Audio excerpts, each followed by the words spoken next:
Les agrosystèmes, structure et fonctionnement, et si nous faisions le bilan des connaissances. Alors, nous savons qu'un agrosystème est un producteur de biomasse.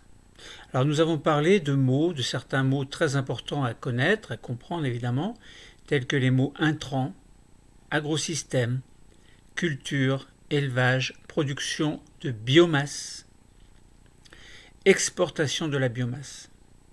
Autrement dit, les agriculteurs ont des agrosystèmes et dans ces agrosystèmes, il y a une production de biomasse.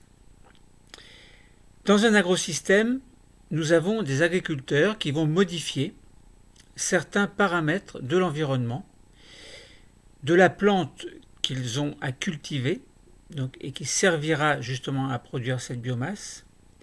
Mais on peut également parler des animaux qui sont élevés, qui sont destinés à l'usage laitier ou à l'usage malheureusement de la boucherie, ce qui est dramatique à imaginer pour les pauvres vaches.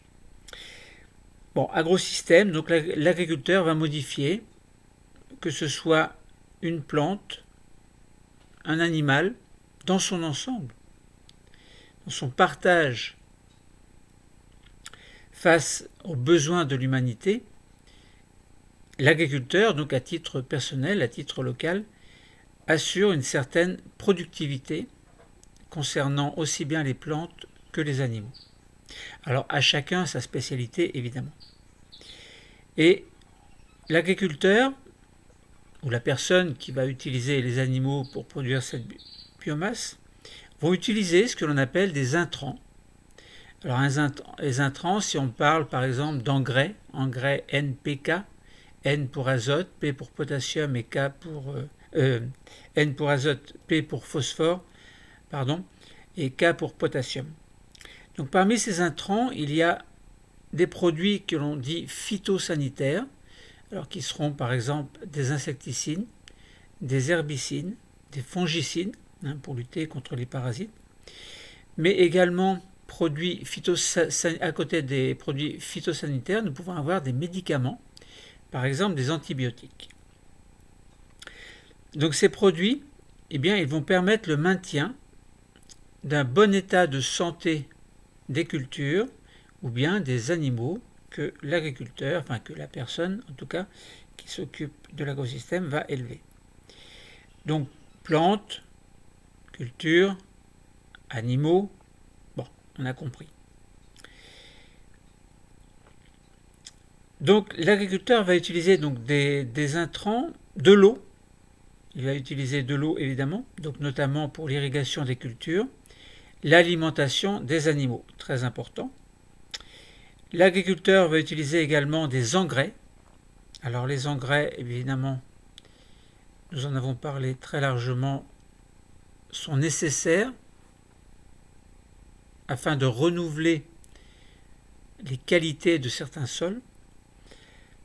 Et ces engrais vont permettre de maintenir une certaine fertilité des sols une fois que l'exportation de la biomasse a été faite. Donc l'exportation de la matière au cours des récoltes, pâturage également. Donc on peut imaginer si on a un élevage de vaches, par exemple nous avons parlé des vaches abondance ou des vaches Prim Holstein, ils ont des pâturages. L'agriculteur a besoin également de certaines variétés végétales lorsqu'il s'agit de culture ou de certaines races animales qui auront été sélectionnées pour permettre d'amplifier certaines des qualités. Par exemple, la traite des vaches, le lait, la quantité de lait, avec le record absolu grâce aux vaches Prim Holstein, qui permettent également, entre parenthèses, en parallèle, donc les vaches abondance, plutôt au niveau local, plutôt au niveau de terroir, vont permettre plutôt d'imaginer les choses localement, en tout cas, au niveau de l'exportation, etc. Nous en avons parlé évidemment. nous avons parlé du fromage Abondance, qui est une spécialité relativement locale. Bon. L'utilisation de ces intrants par les agriculteurs va permettre de produire une plus ou moins grande quantité de biomasse, à condition de bien gérer les agrosystèmes. Et cette quantité de biomasse va viser à assurer les besoins d'une population toujours croissante. Donc, nous pouvons retenir là que dans un agrosystème, l'agriculteur va chercher évidemment à optimiser les conditions d'environnement, donc de son propre environnement, de façon à produire une quantité de biomasse qui sera, l'espère-t-il du moins, de plus en plus importante, mais il va arriver un moment où évidemment il va arriver à un seuil de quantité. Donc que ce soit la quantité de biomasse végétale ou de biomasse animale. Il va augmenter sa productivité en utilisant les intrants. Alors, il va falloir bien gérer ces intrants, évidemment. Ensuite, nous avons parlé, s'agissant de ce bilan, en fait, de la diversité des agrosystèmes. En effet, il y a une grande diversité d'agrosystèmes. Nous avons parlé de production, notamment de production extensive et de production intensive. Nous avons parlé de biomasse exportée, de production vivrière, de production commercialisée, de matériaux, d'énergie, d'aliments, de médicaments. Bref, nous avons parlé d'objectifs et de modes de production qui sont très divers. 3 points à noter. Donc, les agrosystèmes vont permettre une production de biomasse afin d'assurer des besoins alimentaires de l'humanité. Une humanité qui est toujours croissante, alors au niveau local, au niveau national, au niveau européen et au niveau mondial. Mais ils interviennent également dans d'autres secteurs de fabrication. Par exemple, nous avons parlé de textile, de construction. Agrosystème, on peut parler d'agrosystème bois également, pour produire par exemple des poutres, etc., donc du bois qui sera utile dans la construction. Mais ils interviennent également dans la production d'énergie, par exemple le bois combustible, agrocarburants ou encore des produits pharmaceutiques. Donc on voit que les agrosystèmes vont intervenir dans beaucoup de domaines, je répète, les matériaux, l'énergie, les produits pharmaceutiques, etc. Les agrosystèmes peuvent être terrestres ou aquatiques, évidemment. Production, par exemple, si nous pensons au thon rouge. Donc les produits peuvent être destinés à la consommation familiale et locale. Dans ce cas, on parle de production vivrière, mais également les produits peuvent être destinés à l'industrie. Si par exemple vous prenez l'exemple dans les étalages de supermarchés, vous prenez l'exemple d'un yaourt, le yaourt il a bien une provenance, et la provenance est plutôt une production, vient plutôt en tout cas d'une production intensive, forte productivité évidemment pour les besoins des consommateurs. Donc on a dit que les produits peuvent être destinés à la consommation familiale et locale, nous avons dit que c'est plutôt vivrier, production vivrière ou à l'industrie, et les quantités d'intrants utilisés peuvent être faibles, ce qui va limiter la productivité, et là on parle à ce moment-là de systèmes extensifs. Au contraire, on peut rechercher une productivité maximale, notamment pour des besoins grandissants de la population, et donc ceci à l'aide d'apports qui seront massifs évidemment, apports massifs d'intrants, ou encore de races animales qui seront sélectionnées pour les rendements écologiques élevés, par exemple dans le cas des systèmes extensifs. Alors nous avons parlé des vaches Abondance, qui est plutôt production vivrière, voire extensif, donc faible productivité, mais quand même à l'échelle nationale, c'est relativement important et de plus en plus. Donc on a tendance à basculer de l'extensif vers l'intensif. Intensif, il y a une très forte productivité, la production est intensive évidemment. Et dans ces cas-là, l'utilisation massive d'intrants est très souvent faite d'office en fait. Et troisième point, enfin, le savoir-faire et les choix des agriculteurs qui sont soumis aux contraintes de l'environnement local, c'est-à-dire aux contraintes géologiques et évidemment climatiques locales, avec cette tendance au réchauffement climatique. Les agriculteurs vont devoir s'adapter de plus en plus aux climats locaux qui quelquefois conduisent par exemple à la canicule. Donc ces conditions, ces contraintes vont permettre éventuellement la formation de terroirs qui seront caractérisés par des produits aux qualités reconnaissables. Et là, nous nous souvenons du fromage Abondance, par exemple, produit lors d'une production, alors terroir local, vivrière, il y a quelques siècles, quelques dizaines d'années, on parle aux environs de 1900 et au-delà, et même en deçà de 1900, où tout doucement, il y a eu une production qui est passée de vivrière à extensive, et qui a bien entendu une tendance à devenir intensive. Donc là, si on résume sous forme d'un schéma bilan, on a deux types de production, ou d'utilisation en tout cas. Donc utilisation massive d'intrants ou faible quantité d'intrants. On a le choix.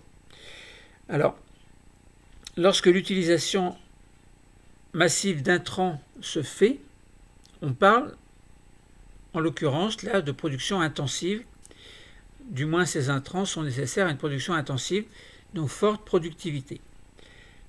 Quand on est plutôt dans le cas d'une production extensive, on est plutôt dans faible quantité d'intrants.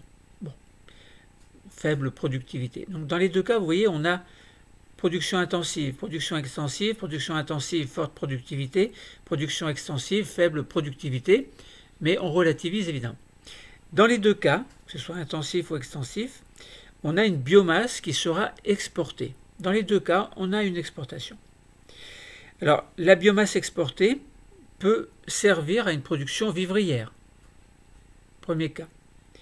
Et elle peut également servir, cette biomasse exportée, à une production qui sera commercialisée.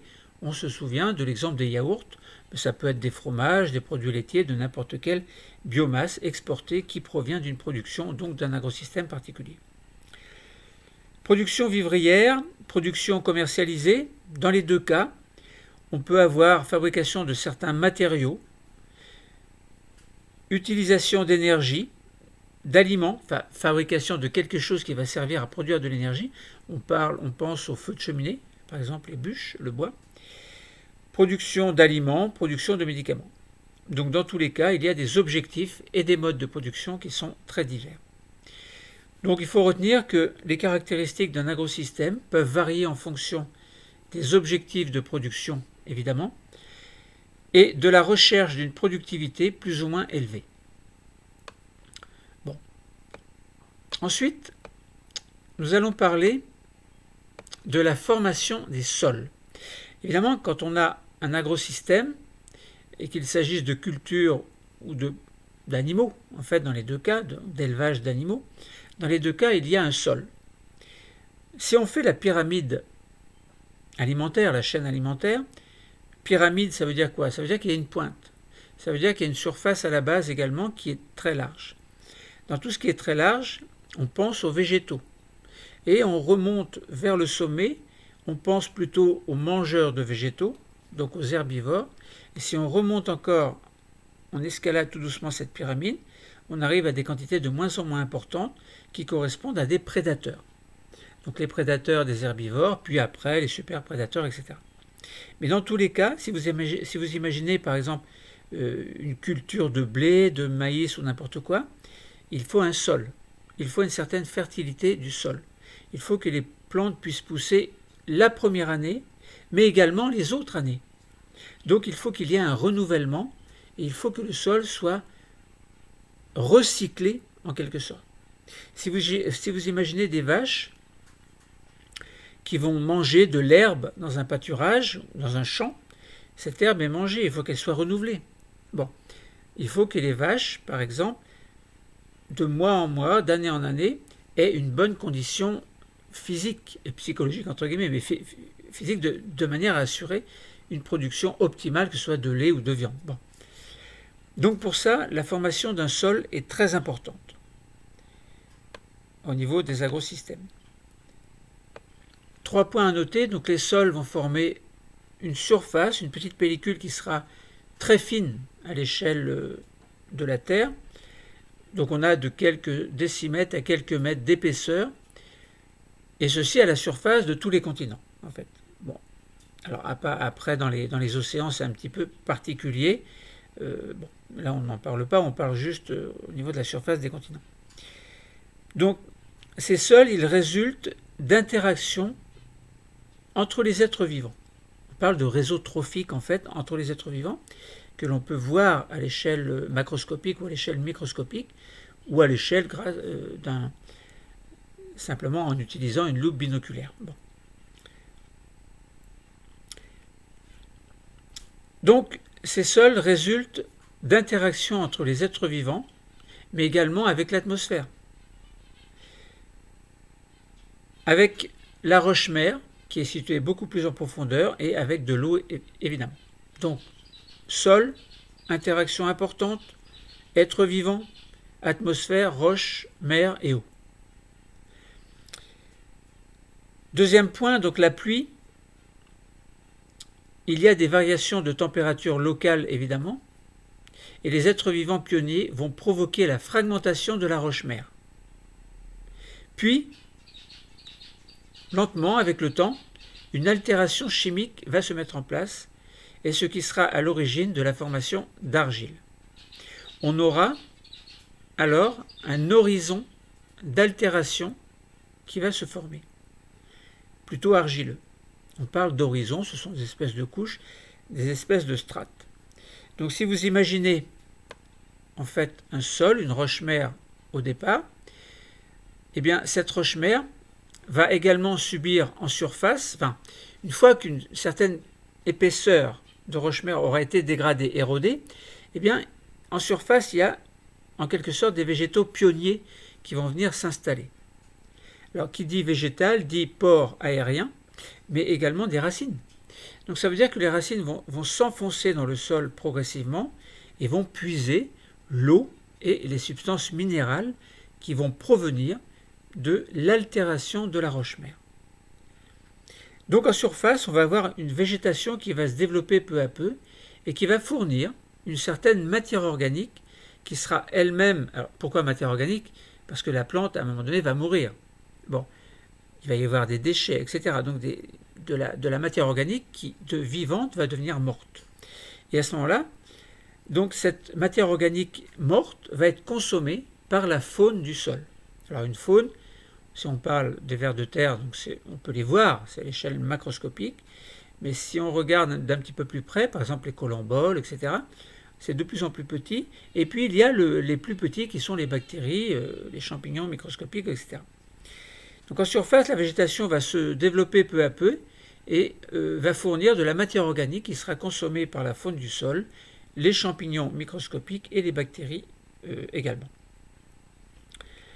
Alors, donc nous avons dit qu'il y avait un réseau trophique, donc ce sol est organisé effectivement en un réseau que l'on appelle le réseau trophique, qui va permettre ainsi la formation de l'humus et de son mélange avec des argiles pour donner naissance au fameux complexe argilo-humique, CAH, donc qui est un horizon humifère, et cet horizon humifère va apparaître en parallèle et un petit peu plus tard par rapport à l'horizon argileux. Donc, si nous avons bien compris les choses, donc on a une roche-mère qui va être colonisée par des végétaux pionniers, puis il va y avoir formation d'un horizon d'altération et développement de la végétation, avec au final la formation de nouveaux horizons et l'approfondissement des sols. Autrement dit, les sols vont se former et vont évoluer très lentement avec le temps. Alors, il il faut quelques années ou quelques mois pour détruire un sol, alors qu'il faut des milliers et des milliers d'années pour obtenir quelques centimètres, 1 mètre, on va dire 2 mètres, 3 mètres, 4 mètres de sol. Donc si on doit retenir quelque chose d'important, ce serait savoir que les sols résultent de l'interaction entre les roches-mères au départ, l'eau, les sels minéraux, évidemment l'air, les êtres vivants, bon, etc.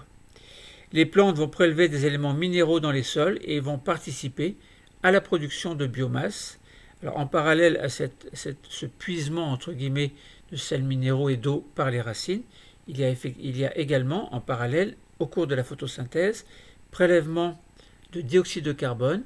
Et lorsque la plante fonctionne très bien au niveau de la photosynthèse, entre guillemets, s'il y a tout ce qu'il faut, eh bien, il y a production de matière organique qui sera vivante dans un premier temps, qui va permettre à la plante de vivre, en fait, d'assurer une certaine pérennité. Et ensuite, à la mort de la plante, eh bien, cette structure organique, cette matière organique, faite de molécules carbonées, à longues molécules carbonées, avec de l'azote, de l'oxygène, etc. Donc, ce sont de longues molécules carbonées qui forment donc cet humus, cette matière, qui sera tout doucement avec le temps digérée, dégradée par les êtres vivants qui forment le réseau trophique, et au final transformée en matière minérale grâce aux bactéries et aux champignons microscopiques qui vont, eux, faire passer cet humus de ces longues chaînes carbonées à ces matières minérales qui seront plutôt sous forme ionique et donc absorbées par les racines au niveau par exemple des poils absorbants. Bon, maintenant il faut que l'agriculteur ait l'assurance que ce sol soit fertile. Il ne s'agit pas qu'il n'y ait que de l'argile par exemple, de détruire tous les êtres vivants et de former un sol qui soit réel, qui existe vraiment, mais qui n'ait aucune qualité nutritive entre guillemets. Donc il faut assurer la fertilité d'un sol. Là nous avons parlé de plantes cultivées, d'exportation de biomasse, de résidus de récolte, de biomasse morte, d'engrais organiques, fumier, lisier, minéraux. Nous avons parlé d'absorption de l'eau et des sels minéraux, de formation de biomasse morte, on l'a dit, d'organismes détritivores et décomposeurs. Bref, nous avons parlé de complexes argilo-humiques et d'ions positifs et négatifs, sachant que le complexe argilo-humique a une tendance plutôt négative et négatif, eh bien, il va plutôt attirer les ions positifs et rejeter les ions négatifs, notamment par exemple les nitrates, ces fameux nitrates qui peuvent polluer les sols, donc les nappes phréatiques. Bon. Donc là, on a parlé de fertilité d'un sol cultivé.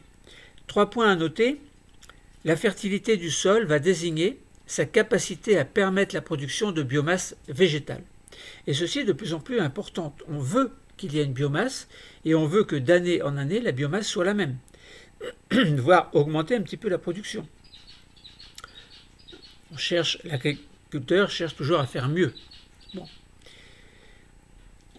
Donc c'est-à-dire à fournir de l'eau, des ions minéraux, par exemple des nitrates, phosphates, calcium, fer, magnésium, potassium, etc., dont les plantes ont besoin. Donc la fertilité, c'est important.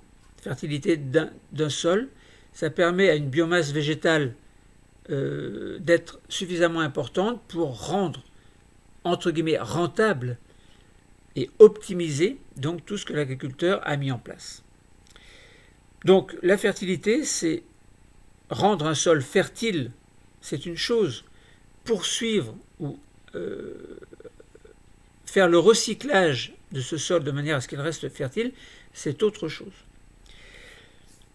Les ions minéraux, ils proviennent d'une lente décomposition de l'humus par des micro-organismes que l'on appelle décomposeurs, détritivores, décomposeurs, etc. Et c'est le cas des champignons microscopiques et des bactéries. Donc ces ions minéraux viennent surtout de l'action subtile, en fait très fine, des bactéries et des champignons microscopiques qui forment des réseaux filamenteux très très importants. Donc ce complexe argilo-humique qui va se former, au départ on a de l'argile, puis de l'humus avec beaucoup de matière organique, et la transformation aboutie, complète, ne donne que des minéraux. Bon. Eh bien, ce complexe argilo-humique qui est obtenu avant d'obtenir une finalité minérale complète, eh bien, retient facilement l'eau et les ions minéraux, notamment positifs. Les ions minéraux positifs, pour les citer, le calcium, Ca2+, K+, le potassium, Na+, Mg2+, Fe2+, NH4+, bon, etc. Et quant aux ions négatifs, ce serait plutôt PO4 3-, les nitrates également. Bon. Donc, ce complexe argilo-humique va retenir facilement l'eau et les ions minéraux, notamment positifs, et l'eau également. En quelque sorte, lorsque l'humidité est suffisante, ce complexe va baigner dans de l'eau. Alors, il ne faut pas qu'il y en ait trop non plus. Sinon, s'il y a trop d'eau, ça veut dire que trop d'eau va entraîner les sels minéraux ailleurs. Et ce qui fait que sur place, le sol sera pauvre en sels minéraux. Bon, évidemment, hein, d'où la gestion très importante des sols, des terrains cultivés. Donc ce complexe argilo-humique va constituer une réserve importante de matière minérale disponible pour les plantes. Ces plantes vont pouvoir assurer leur croissance grâce en parallèle à la photosynthèse. Il existe alors un cycle que l'on appelle le cycle de la matière minérale entre le sol et les plantes qui s'y développent. Et ce cycle, évidemment, est très important. Il faut l'entretenir, il faut le comprendre de manière à pouvoir assurer un effet optimal, c'est-à-dire une production optimale, sans polluer la planète, évidemment, sans détruire la faune du sol, etc. Donc la nature de la roche-mère est importante elle-même, elle détermine en partie les propriétés du sol et sa fertilité. Évidemment, une roche-mère, par exemple, que l'on appelle le granit, ou une roche-mère que l'on appelle le calcaire. Alors, calcaire, c'est plutôt, ça provient, on peut parler de roche-mère calcaire, évidemment, mais sous le calcaire est une roche sédimentaire. Bon. Et sous le calcaire, on peut très bien avoir, par exemple, du granit, un socle granitique. Donc, on aurait un socle granitique. Par exemple, certains endroits, on affleure au niveau du granit, et à d'autres endroits, on aurait sur ce socle, par exemple, formation de roches sédimentaires au cours d'années, au cours des millions d'années, par exemple comme au Crétacé, où la craie s'est formée et forme une épaisseur supplémentaire par rapport à l'épaisseur de la roche qui forme le socle. Donc selon les cas, par exemple, vous allez avoir un sol qui va se développer sur une roche-mère correspondant à un socle, le socle initial qui sera plutôt granitique. Donc on aura ce sol qui va se former et un sol qui va se former sur un sol plutôt calcaire, roche sédimentaire calcaire. Donc vous voyez bien que les deux sols n'auront pas la même composition chimique et minéralogique en fait. Et donc les végétaux qui vont pousser sur chacun de ces deux sols ne seront pas forcément les mêmes. Certains vont préférer un sol granitique, dont la roche-mère est granitique, et d'autres vont préférer un sol plutôt calcaire. Bon.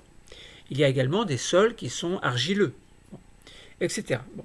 On peut avoir des sols également qui proviennent de roches volcaniques, par exemple le basalte. On a un basalte qui se forme, une végétation qui va se former au-dessus, et donc les végétaux qui seront au-dessus ne seront pas les mêmes que sur un socle ou sur un sol à tendance granitique ou calcaire. Donc il y a un cycle de la matière minérale entre le sol et les plantes qui s'y développent, et on a dit que la nature de la roche-mère va déterminer en partie les propriétés du sol et sa fertilité, évidemment. Les sables, eux, vont donner des sols plutôt pauvres, tandis que les sols des régions volcaniques sont parmi les plus fertiles. Autrement dit, donc si vous mettez du sable, vous mettez une plante, vous mettez un sol volcanique, vous mettez une plante, alors en mettant la même plante, vous allez pouvoir comparer, et vous allez voir qu'avec le temps et en réglant bien tous les paramètres en parallèle, vous allez vous apercevoir que le sol volcanique est plus fertile qu'un sol à tendance sableuse, par exemple. Bon. On comprend bien que dans les sables, les racines vont avoir du mal à s'accrocher, mais entre les sables et puis les sols qui sont très très très fertiles, bon, il y a tout un intermédiaire très très important. Autrement dit, si on résumait un petit peu les choses, on voit que on a des plantes qui sont cultivées et qui sont exportées. Une certaine exportation de biomasse va se faire. Mais ces plantes cultivées vont devoir absorber de l'eau et des sels minéraux pour pouvoir vivre. La photosynthèse se fait, donc les plantes cultivées évidemment vont grandir, vont prospérer, vont apporter une certaine biomasse qui va pouvoir être exportée. Il peut y avoir au cours de la coupe, par exemple des chaumes, récolte de résidus. Ces résidus vont constituer ce que l'on appelle une biomasse morte. Et à cette biomasse morte, il faut ajouter des engrais organiques et qui sera par exemple du fumier, du lisier ou des minéraux sous forme d'engrais qui sont plutôt à tendance minérale. Bon. Autrement dit, à partir de cette biomasse morte à laquelle on a, donc qui correspond en fait à des apports de résidus de récolte ou apports d'engrais, comme je vous ai dit, organiques, fumier, lisier ou minéraux, on va avoir une biomasse morte qui va se former et que les organismes détritivores et décomposeurs vont pouvoir justement réagencer de manière à former ce fameux, au départ en tout cas, ce fameux complexe argilo-humique, donc qui est noyé en quelque sorte, pas noyé parce qu'il ne faut pas trop d'eau non plus, mais dans une certaine quantité d'eau qui sera plus ou moins retenue par ce complexe argilo-humique en parallèle à la rétention d'ions minéraux positifs, avec un rejet des ions minéraux négatifs. Par exemple, les phosphates. S'il y a trop de phosphates produits dans un agrosystème, ces phosphates vont aller dans le sol. Ils vont s'enfoncer, être entraînés par les eaux de pluie, par exemple, ou de ruissellement, et aller éventuellement dans les nappes phréatiques pour polluer les nappes phréatiques. Donc là, on comprend bien cette provenance, surtout des phosphates, du fait que le complexe argilo-humique ne retient pas ces phosphates, ni ces nitrates. Bon. Donc voilà, on a compris que la fertilité du sol cultivé, donc on a des plantes cultivées, on obtient une biomasse morte et un complexe qui va permettre d'agencer les choses et faire en sorte que petit à petit, la plante vive sa vie normalement, fasse la photosynthèse normalement, en ayant l'assurance que les sels minéraux, l'eau, seront bien absorbés au niveau des racines. Bon, donc le sol, fertilité du sol, c'est très important. En consommant la biomasse morte, donc les êtres vivants du sol vont recycler cette biomasse en éléments minéraux, ce qui va assurer la fertilité des sols.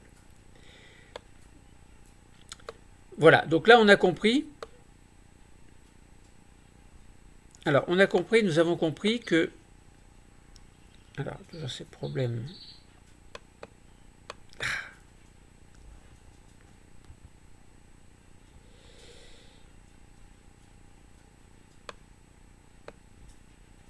Désolé. Ah, désolé.